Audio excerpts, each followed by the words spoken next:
A floating palace whose name really did rule the waves. Britannia is something very special. It probably was the first of the real super yachts. A workplace for 250 sailors. We had a policy of unobtrusive excellence, and everybody was dedicated to doing that. And one extraordinary family's home from home. This was the one place that all of the royals said they felt most relaxed, especially Her Majesty. I'm Rob Bell, and in this programme I'll learn about the extraordinary life of this iconic vessel. I'll recount its controversies and heroics. The Royal Yacht Britannia saved my life and hundreds of others. I'll reveal an incredible secret that's been hidden until now. Her Majesty's Yacht Britannia would be given the authority of central government in the advent of government in London being completely wiped out. And remember its last days as the sun finally set on the British Empire. I saw her cry on that one day at the decommissioning paying off ceremony of Her Majesty's Yacht Britannia in Portsmouth. This is the story of Her Majesty's Yacht Britannia.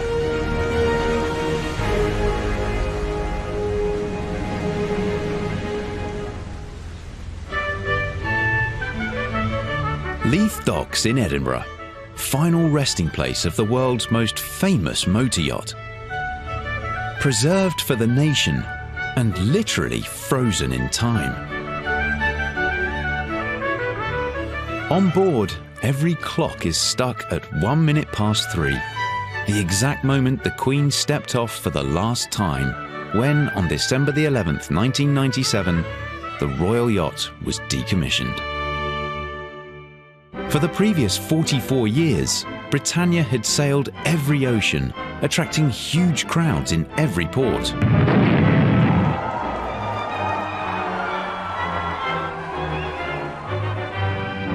Hosting heads of states, diplomats and business leaders from around the globe. But whatever the location, Britannia always represented a little piece of home. For one woman at least. In royal homes like Sandringham and Windsor, even Balmoral, it's difficult for the Queen to be really left on her own. But she once said of Britannia, it was the one place she could truly relax. And it's easy to see why.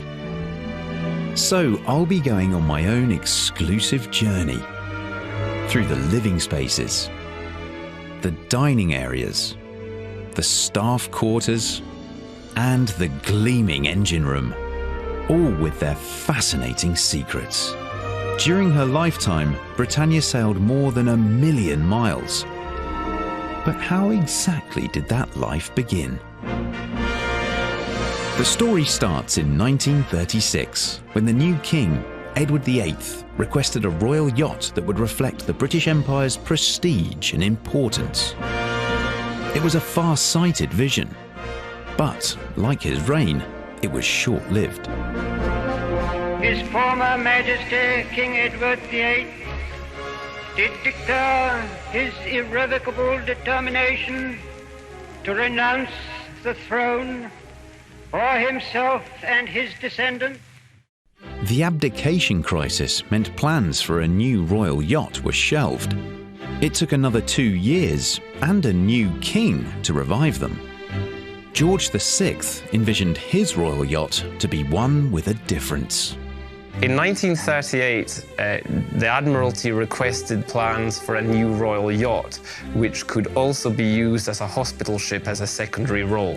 And it was very much primary and secondary roles there, wasn't it? Yes, absolutely. But it's understandable given that in the late 1930s, the political climate in Europe was rapidly declining and war was beginning to seem increasingly inevitable. And so the need for a hospital ship's what seemed more of a priority than the royal yacht. One could say so. One could say so. This dual function meant the idea was approved quickly. Ministers wanted a yacht that could travel fast enough to keep up with other Royal Naval craft and far enough to visit all the territories of the British Empire. The Admiralty sent out for tenders in August 1939. The date by which the Admiralty required the tenders back was the 12th of September 1939, however. Just 9 days before that deadline, on September the 3rd, everything changed. Great Britain and France declare war on Germany. The war signalled the beginning of 6 years of fighting. And a second false start for Britain's royal yacht.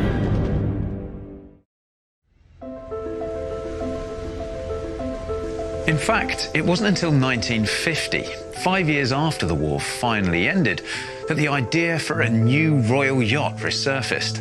And when it happened, there was a real sense of urgency about it. That was because the King, George VI, had been diagnosed with lung cancer, and doctors hoped a convalescence cruise might help improve his condition. So the plans for a royal yacht that could again double as a hospital ship were reenacted. The task fell to Britain's biggest shipbuilding company, John Brown's of Glasgow. So how did John Brown's go about ensuring a really speedy design and construction of the new royal vessel? Well, shipyards tend to use what are known as reference ships when they've got any project that requires to be built in a hurry. A reference ship is a successful existing design. And it so happened that a few years before the Royal Yacht project came on the scene, John Brown's had built two smallish ships called the Arnhem and the Amsterdam. And we can see images of them here. All right. There are some similarities, aren't there? I mean, you've got the one funnel in the middle. The hull form is very similar. Very the similar. mid-body of the hull was pretty much identical to what was arrived at for the Britannia. So what were these ships used for then? Well, this may astonish you. They were actually overnight North Sea ferries. They were built for British Railways to operate between Harwich and the Hook of Holland. You telling me that the Royal Yacht Britannia is based very strongly on a passenger ferry? Absolutely, yes. Adapting a ferry for royal use did require a number of changes. The external gangways had to be lowered by 2 feet so crewmen couldn't look into the royal apartments. The yacht was given a clipper bow, whose height was increased by 2 feet to prevent water spray on deck. As it would need to accommodate a crew and royal household numbering over 250, the vessel could easily house 200 injured when converted into a hospital ship. And lastly, she needed 3 masts to allow her to fly the ensigns required by a royal vessel: the Royal Standard, the National, and the Admiralty flags. I'm immediately drawn down here to the crew and the number of crew, but when you go to the top, there it is. Royal party, only 4. It's effectively a palace or stately home at sea, isn't it? On the 4th of February 1952, the John Brown shipyard received confirmation to start building this new palace at sea. Sadly, George VI never got to see it. Just 2 days later, the King finally succumbed to his long and serious illness. It would be his daughter, the new Queen Elizabeth, who would help create what would become one of the world's most famous vessels. Coming up, the legend is launched. I name this ship Britannia. I wish success to her and to all who sail in her.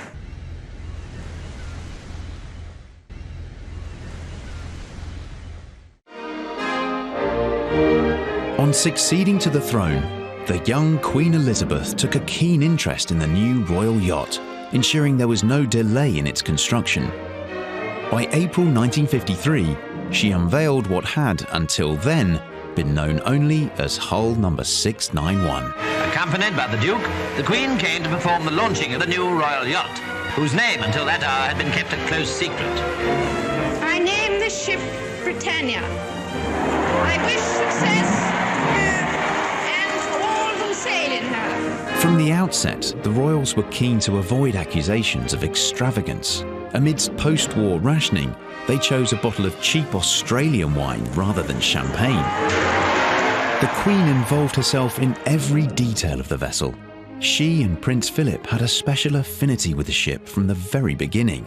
But then, it was unique. Every other reign has seen a particular structure, a building, a castle, a palace, all sorts of things, memorials, if you like. We've never had anything with the Queen apart from the Royal Yacht Britannia, the only structure built during her reign. When it came to fitting out the interiors, the young royal couple made sure everything was to their taste.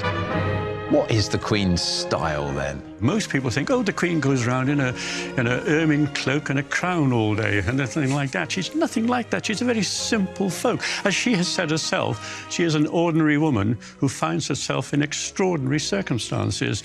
And she wanted sort of country house comfort, and she wanted it to be comfortable, simple, and fairly modest. Along with simplicity, the royals also wanted quality. So they turned to one of Britain's best-known designers, Sir Hugh Casson, to help create what would become their floating home. You look at these drawings now, and these were all done in 1949, 1950, 51, 52. All done, you know, long, just before the yacht was commissioned. And yet you go on the yacht today to visit, this is what you'll see. It's the same thing. They haven't been changed at all. The Queen hates change. If anybody wants to change a piece of furniture in any of the royal residences, even when she had in charge of the royal yacht, nobody was allowed to move a cushion or a pillow or a chair without her say-so. She hates change in that way. And these drawings are very much testament to that. Very much testament to it, yeah. You're absolutely right. Tailoring a yacht to the owner's exact style, however modest, was something new. But it's what billionaire yacht owners of today still demand. Alan Foote, whose company refits super yachts, believes Britannia was a trendsetter. It probably was the first of the real super yachts. The Royal Yacht is something very special. Her DNA really does run through all that the modern super yacht owner and designer are probably trying to achieve. As with any yacht in this class, it was built for the comfort of a few rather than the many. It's little wonder that Britannia is often referred to as a ship of two halves. Behind me, there's the stern, where the state apartments and royal families' living quarters are. Those softly furnished, comfortable rooms we've just seen. And down here are the cruise quarters. Britannia had 220 crewmen, known as yachties, plus 20 officers and a full Royal Marine band. All lived under service conditions. Today, it's an ex-yachtie, Harry Horn, who's showing me around. So this is how the other half lived, is it? This is the petty officers' mess bunk spaces. So it's a little different to upstairs, isn't it, in the royal apartments? We were very, very cramped. So everyone would have a kind of, a space like this to store all your personal effects? Yeah, this is actually the deluxe model. What's deluxe about it? This is twice the width for a Royal Marine than a yachtsman. So we would only have half of this. You don't have half that hanging space? I mean, that's just a few inches. Just a few inches for 2 white uniforms, 2 blue uniforms. You're there. You wouldn't need an iron. They'd get pressed in there, wouldn't they? They did. With such cramped living quarters, it was important that there was space to relax. This is our rec space. Our bunks are all off a bit. And this place could come alive on a Sunday. Everybody was first-name terms on board, apart from the officers, who were Sir. That was fine. But chiefs were known by their first name, as were the warrant officers, as were you. Yeah, we had good times, and we used to make sure that we had enough of everything when we went away to sea. Toilet paper was always a pressing issue in the fact that if I run out of toilet paper, it was a court-martial offence with no defence. So I used to make sure that I had enough for a 6-month trip if we were going away for 6 weeks. And any unoccupied cabin down aft that was used by the royal staff, if it wasn't in use, would be full of toilet paper. And so you had your derriere covered? Absolutely, everybody's derriere covered. So when the royals were on board, there were certain protocols for crew? Certainly, yeah. Everybody would wear white gym shoes on the upper deck for 2 reasons. One is that they wouldn't mark the teak decks, and also that the noise of foot traffic over the royal apartments would be kept to a minimum. Yeah? Communication was kept to a very low voice, certainly no shouting, and during procedures such as dress ship, these commands could be taken out by waving flags. So the communications yeoman, when the first rope went onto the jetty, would lower a flag, which he had in his right hand, just lower the flag, and that signal was to tell everybody to pull the flags up, to dress Britannia overall. Wow, so communications on board, even amongst the crew here in really quite close quarters to each other? Would be whispered or very quietly spoken. And hats were never worn on the upper deck aft of the funnel. That was the unwritten rule. And what if you did kind of cross paths with a royal in your working duties? One would just spring to attention and bow as Her Majesty or the Duke passed, and then carry on with your work. Speak when spoken to. Did that ever happen with you? Many times, yeah. The Duke would come up and have a natter or growl at you. Did you ever get growled at? I got growled at in 1985 when I was on an umbrella party in the West Indies, and it wasn't going to rain. And then just as the Rolls-Royce turned up, it rained. So I unfolded my umbrella and went to put it up over the Duke, and he growled at me. So I put it away. Oh, yes. Good. That was enough, was it? That was enough, yeah. One deck down from the crew quarters in the bowels of the ship is one of the most praised and criticised components of Britannia. The engine room still houses the same machinery installed by John Brown and Company in 1953. I'm meeting up with an ex-engineer to tell me a little more about it. And like everything else aboard Britannia, it's gleaming. Welcome to the engine room. I think this has got to be the shiniest engine room I've ever seen. I think that's undoubtedly true, and the nice thing about it is it actually worked as well, and it worked very, very well. But it'd be run like this, would it? It would be kept this spick all and the span time, the whole time? All the time like this, yeah. And it's normal, because we were part of the fleet, even the warships kept their engine rooms as polished as this. This cleanliness didn't go unnoticed by VIP visitors. Many famous people came down here, but one in particular, to my mind, was President Reagan came down here when it was running, so he saw it at its noisiest, hottest environment, and he was so impressed with the splendour of it that apparently he asked Her Majesty afterwards where the real engine room was, because he thought this was the show engine room and there was another one somewhere doing the work. It's amazing, it's amazing. And that made us all feel very proud, of course. This labyrinth of pipes and gauges is the beating heart of Britannia. The two geared steam turbines, developing a total of 12,000 shaft horsepower, allowed the yacht to reach speeds of 22.5 knots. It is quite literally a shining example of British engineering. But ironically, it was the engine that led to one of Britannia's greatest controversies, one that developed into a full-blown PR crisis, both for the royal yacht and the royal family. The operation and Britain's commitment to this task force had begun. And a not inconsiderable part of this departure was designed knowing these pictures would be shown on Argentine television tonight. When Britain went to war with Argentina in 1982, the government put together a task force of more than 100 Royal Navy and merchant ships.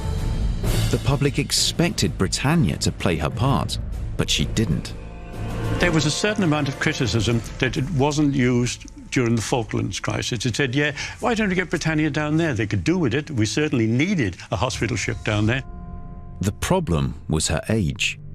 Then nearly 30 years old, she was the last vessel in the Royal Naval Fleet that still ran on heavy fuel oil rather than diesel. The difficulty was that it would have cost so much to have got her there, not just because she used a different type of fuel than the ships that were already in the area, so they would have had to have taken a special tanker down. I mean, we had the QE2 down there, as you probably know, but and that was all right, but you couldn't get Britannia. There was criticism, but it was unwarranted. Deserved or not, it wouldn't be the last time Britannia was embroiled in controversy. And as ever, her supporters pointed to the other ways in which she served the country. Throughout her life, the Royal Yacht sailed more than 1 million miles, completing a full circumnavigation of the globe for every year of her service, where she was a regular venue for UK diplomatic and trade missions. Alongside the official duties, there were more private, and intimate journeys, Britannia was a favourite haunt for royal honeymooners. You had Princess Margaret and Lord Snowdon. Then you had Princess Anne and her first husband, Mark Phillips, and they got seasick throughout their entire honeymoon, so it wasn't very conducive to lovemaking or anything else, you know, on board that time. And then, of course, you had Charles and Diana and Andrew and Fergie, Sarah Ferguson. So the below decks nickname of the Royal Yacht Britannia as the Love Boat is something of a misnomer. A misnomer, as all those royal romances ended in divorce. But when not on honeymoon duty, what was life on board like for the royals? I'm meeting an ex-Britannia steward who helped the royal household. This is brilliant, isn't it? Yeah. When Her Majesty's on board, William, what's the daily routine? Daily routine, she would get a call around 6:30 to 7 in the morning by her personal maid, would take her coffee or a tea. The bath would then be run with a thermometer in the bath to get the correct temperature. A thermometer to make sure it's It would be in the bang bath, on. bang on. And once that bath is ready, Her Majesty would then go to the bathroom, and then the dresser would meet her to dress her ready for whatever the day was going to bring ahead of her. What kind of time would the Queen then retire to bed? She'd normally retire about 11 o'clock in the evening. Once Her Majesty's retired, then the rest of the guests then can make their way to their own rooms then. That's the protocol. When she's retired, everybody can retire. One of the Queen's favourite areas of Britannia, a place where she could truly relax, was the Sun Lounge.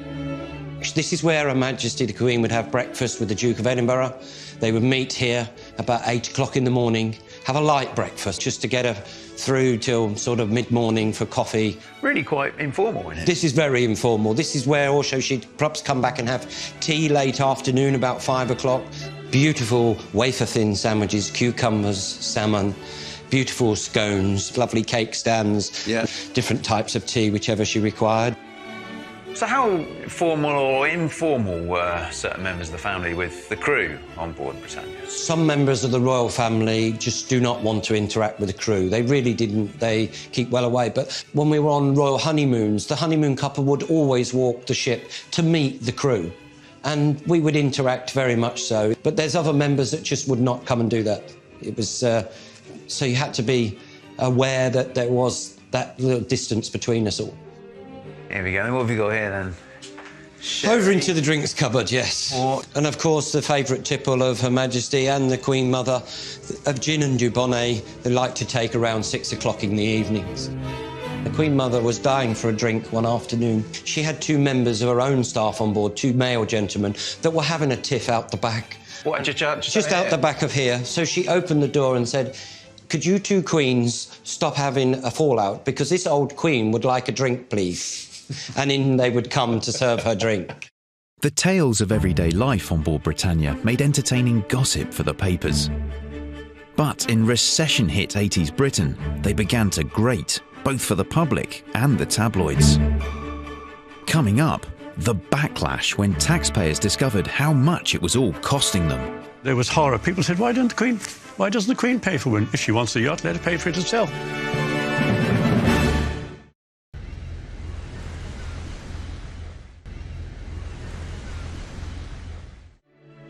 From the beginning, Britannia polarised opinion. Loved by the royals, but loathed by others who viewed it as an expensive extravagance. It certainly gave the Queen and her family a comfortable lifestyle when travelling. Today, I'm being given a unique insight into what life on board was like for them. This is where we'd come back and serve coffee into the drawing sitting room. They would relax in here after functions. Of course, Diana would play on the piano in the corner here that we have. Diana was a fan of... She really did like to play on the piano, yes, when she was on board. But this would be where they relax and have fun as a family. No members of the crew would be around while they're in here. Britannia's royal passengers may not have mingled with crew in the sitting room, but ex-yachty Harry Horn remembers plenty of occasions when they did in other parts of the ship. We would be given fair warning that one of the royal family would be coming for it, or indeed all of them. But you experienced that, Dave? I've done many times. I was sat on my funnel siren waiting for Rear Admiral Woodard to appear, and he had Prince Charles in tow. and promptly called me over and we sat there and had a little chat. I've also sat with Princess Anne up forward. There was a lovely story of Diana going forward unannounced into the unwinding room, which she called the smoky little room forward. And she got in there and she wouldn't leave. I wasn't on board at that time, but I do believe the Prince was summoned to ask her to go. Really? Yeah. So, yeah, they all broke protocol at times. This was the one place that all of the royals said they felt most relaxed, especially Her Majesty. It was the one place she knew there was only one camera going to be out at any one time. It was their private residence, and nobody was looking. Back with Royal Steward William French, and we've reached the room where lunches and dinners always occurred, whether for visiting dignitaries or just the family. This is the royal stateroom banqueting where we would take all meals on board. This is also quite a special room because the children wouldn't be allowed into this room until they knew the etiquette of how to sit at the table properly and eat correctly. Her Majesty would sit at the top of the table, always at the head of the table. Up this end? Yes. So, of course, we also had the secret bell, Rob, underneath the table by Her Majesty. Oh, well, that's a bell to the crew to to the say, crew. right. Yes, to move it along. Let's speed this up. Very shrewd. Very good. I like that. We've now got where the cinema would take place on board. So it'd be hidden away in here? Hidden away behind this bulkhead. 35mm film would be controlled by the stewards the other side, and we'd open this door and project down to the room onto a big screen. The royal family and their members would be sitting here. They loved 70s Bonds movies and... But few spy films, that kind of thing, a bit of action. Yes. In 1986, Britannia had its own starring role in a real-life action adventure that could have been a Hollywood blockbuster. The setting was South Yemen on the Arabian Peninsula. A brutal and unexpected uprising left thousands of foreign nationals, including Britons, stranded in the capital, Aden. Jeremy Flaxman, who's now making an emotional return to Britannia, was in the country on business and trapped inside his hotel. We started to see, is it safe to be in our rooms? We looked out, realised it wasn't because small arms fire was coming, and then the rocket grenade hit my balcony wall and blew the curtains in and blew the room up, basically, that one there. So this is your room, and that's just on your balcony? Yeah. I'd literally just walked out the door to say down to my colleagues, this is blowing up, like, this is really serious. So we decided to go around to the central lift shaft area, and everyone was congregating around the central lifts because it was the strongest point with the most protection. Felt like a safe place for from everyone. Concrete, yeah, rather than open windows. And that became our home for the week. That's where we lived for a week. Stuck in the middle of ferocious fighting, Jeremy and the other guests grew increasingly worried they wouldn't get out alive. But then came hopeful, if unlikely, news. It wasn't until Thursday, I think, that we heard that this rather bizarre story coming from a telephone conversation with the embassy that the Royal Yacht Britannia was going to stop by and pick us up. What? And we're like... What did that feel like, receiving that message? That was nonsense. I mean, it's just nonsense, just a fairy story. Doesn't, Royal Yacht Britannia. Yeah, really. But it was true. As a non-combat rescue vessel, Britannia had been allowed to sail to an evacuation point off the coast near Aden. Rear Admiral Sir John Garnier was her commander at the time. We arrived off Aden the next morning. There was fierce fighting going on in Aden itself, so it was not a good place to be. With fighting continuing, hundreds of foreign nationals faced a treacherous journey to the beach, Britannia, and safety. We walked out and I had a broomstick and a white flag, and as we're walking around to the embassy, dawn is rising now, so you're starting to see a bit of daylight, hazy light, and you could then the horror is evident everywhere. Lying on the ground, bodies that had been there, some of them a week. Pretty horrific, pretty horrific. So then we got to the embassy, and the embassy had one Land Rover with a big Union Jack on the top. And the guy there was extremely brave. He was running convoys of groups down to the beach. By this time, the beach was being held by rebel fighters who were refusing to release the desperate foreign nationals. It took the ingenuity of Britannia's beachmaster, Lieutenant Robert Eason, to save them. Lieutenant Eason negotiated with Mars bars and biscuits and cigarettes with the people there who weren't actually very keen to release them. But to allow the evacuees to actually leave. Right, but he persuaded them. When the evacuees made it to the beach, there was no time to waste. An English guy in his safari whites, striding ashore, will take you out to the launch and then we'll get you aboard Britannia. Of course, we're delighted, thank you very much. And that was it. We got out to Britannia. It was a lovely sunny day and the fighting had started and the tanks were coming up the beach and it was all breaking down and we had to leave after getting as many people on board as we could. The Royal Yacht Britannia saved my life and hundreds of others. Packed full of evacuees, the Royal Yacht had to adapt very quickly to its new role. We're into the state dining room here. Quite different, I imagine, now to how it was when you first came aboard. Yes, there was none of the formal setting for breakfast or dinner. There were no tables or chairs or furniture. All of this had been shipped out. They put a huge tarpaulin down. There must have been 100, 150 Indians and Chinese who turned it into a Chinese laundry. I was nosy. I said, can I go and have a look at the engine room? And on the way down through, the crew members showed me some Indians that were sleeping on the Queen's bed. Really? So and they'd left. They decided to leave them there rather than make a fuss because they were tired. And I said, do you think the Queen will mind? He said, I don't think we'll tell her. That evening, Britannia made it to nearby Djibouti, where her passengers arrived in some style.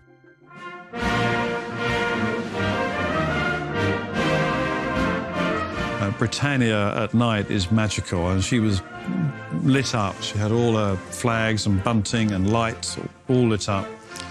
And the Royal Yacht steamed into a prior berth with the Royal Marine Band playing Rule Britannia and God Save the Queen on, I mean, makes the flesh tingle. And did it? Absolutely, absolutely. It does now. It's like very emotional. Over the course of 3 days, the Royal Yacht and her crew saved the lives of 1,082 people at Aden. As a result, Britannia's beachmaster, Lieutenant Robert Eason, received the Queen's Commendation for bravery. During her lifetime, Britannia called in at 600 ports in 135 countries. The Queen herself rarely went on the longest journeys, preferring to join at the host country. But the whole crew, including commanders like Rear Admiral Sir John Garnier, were busy throughout. On every passage before Her Majesty arrived on board, the yacht would be scrubbed and tidied up and cleaned up, so it was immaculate. Would there be a certain buzz and excitement among crew members, and including yourself, in anticipation for her arrival? Oh, absolutely, no. That was our purpose. We had a policy of unobtrusive excellence, and everybody was dedicated to doing that. The galley, or kitchen, like everywhere else on Britannia, was expected to produce first-class results every time, including for all the 968 state banquets held on board.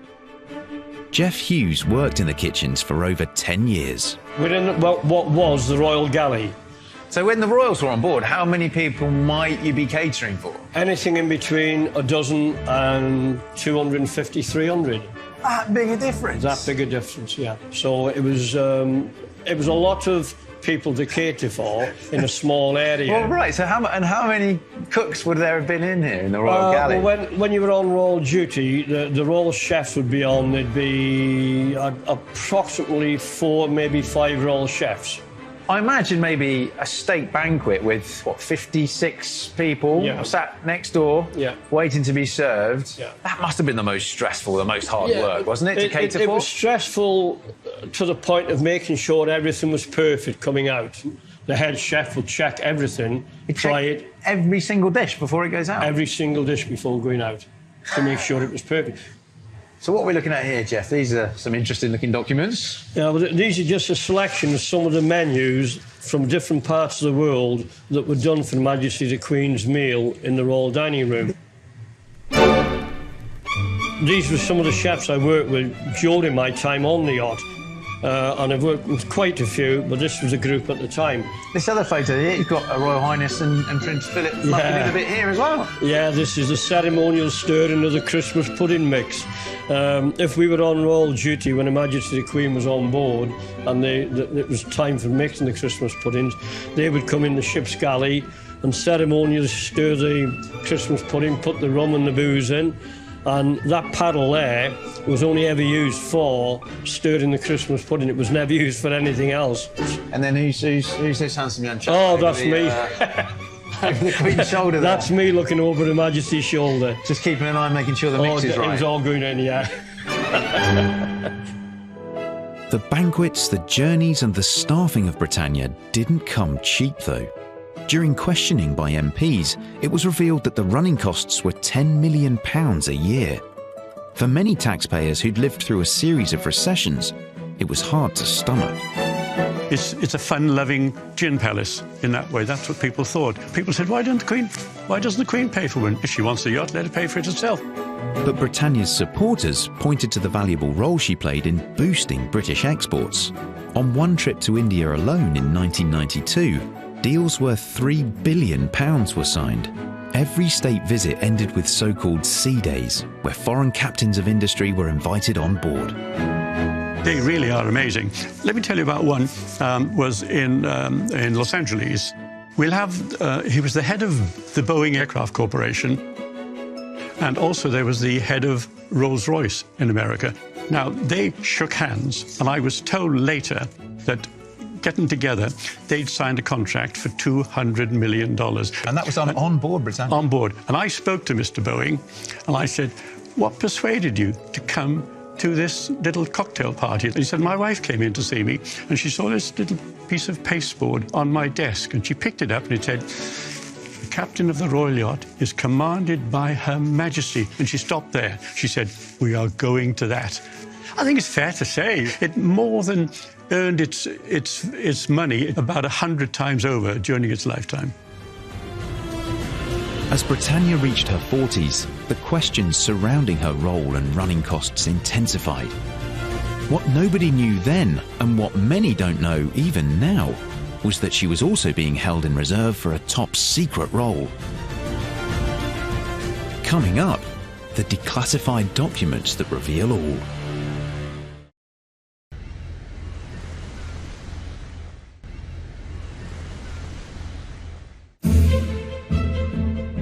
For much of her lifetime, the Royal Yacht Britannia was at the centre of controversy, often labelled an extravagant pleasure cruiser.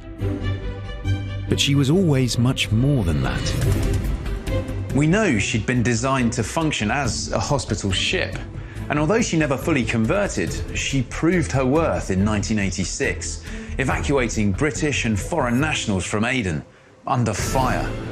Her most surprising role was a heavily guarded secret that only came to light once she was decommissioned. And just in here is the ship's communication centre. Oh, look at this. This is fantastic. This is a real step back in time. Now today, a lot of the more sensitive, classified equipment has been stripped out, you can see. But there's still a lot of original equipment. Now this is where all the encrypted messages were sent to Her Majesty on board, and in turn, where the Queen's messages and responses were sent from. But Britannia had a much more important role than just regular royal communication. In In the last 10 years, secret documents concerning Britannia have come to light, and what they reveal is almost unbelievable. In the 1950s and 60s, at the height of the Cold War, nuclear Armageddon was considered a real possibility. The Ministry of Defense had to come up with an emergency plan in case the unthinkable happened. These documents, which have since been declassified, detail that plan, which would come to be known as Python. It's common knowledge that in the event of nuclear war, Britannia would be a floating bunker for the royal family. But these documents, never made public before now, show that Britannia would have had a much more important function. Python sets out 5 top-secret locations which would become the central government war headquarters should government in London be completely wiped out by a nuclear attack. Crucially, these documents state that Her Majesty's Yacht Britannia was one of those 5 locations. Each of those locations would be given the authority of central government, including control of Polaris, the UK's nuclear defence system. So the royal yacht, often derided as an expensive indulgence, would in fact have been one of the last lines of the UK's defences, playing a crucial role in preserving British identity. Thankfully, the nuclear Armageddon that was envisioned and planned for during the Cold War never came about. By the mid-90s, Britannia's primary role was coming to an end. The wrong side of 40, she was showing her age and proving expensive to maintain. And in a country emerging from a deep economic recession, the idea of a replacement didn't go down well. Horror. Nobody wanted it, or very, very few people wanted it replaced at that time. Britannia had sailed over 1 million nautical miles and visited something like 157 different countries, I believe, somewhere around about there. And I remember in Parliament, the question was raised about perhaps having a new royal yacht for the Queen. That was the problem. They used the word yacht, you see, and in the public's eye and in the public's mind, the word yacht was equal to luxury and ostentation, you know, and, whereas the Queen regarded it very much as one of her working homes, the working palace afloat, if you like, in that way. It was bad public relations all around. In what was perhaps one of the hardest decisions of the Queen's reign, Britannia was to be decommissioned. Her last official duty was to attend Britain's handover of Hong Kong in June 1997. One of the last outposts of the Empire. One final glittering hurrah. In December that year, during Britannia's decommissioning ceremony at Portsmouth, the normally reserved Queen let her feelings show. I saw her cry on that one day at the decommissioning paying off ceremony of Her Majesty's Yacht Britannia in Portsmouth, and in 1997. It was a very windy day, but we saw some tears coming out of her eyes, I think. I looked at Prince Philip at the same time, and I thought he blinked rather heavily. The royal yacht's sailing days are now well behind her. She may have courted controversy, but for over 44 years she served the royal family, travelling over 1 million miles to become the most famous ship in the world. To Her Majesty the Queen, Britannia proved to be the perfect royal residence for glittering state visits, official receptions, royal honeymoons, and relaxing family holidays. For Great Britain, she was a majestic symbol of the Commonwealth and a proud ambassador. For the royal family and dedicated crew of yachties, she was home. Now permanently berthed in Edinburgh, she's the most popular visitor attraction in Scotland. But Britannia remains undoubtedly one of the most famous vessels in our maritime past. She's a wonderful survivor and a grand testament to British engineering. But she's more than that. She's a living record of early 20th century British and royal social history, and quite literally the benchmark in super yachts.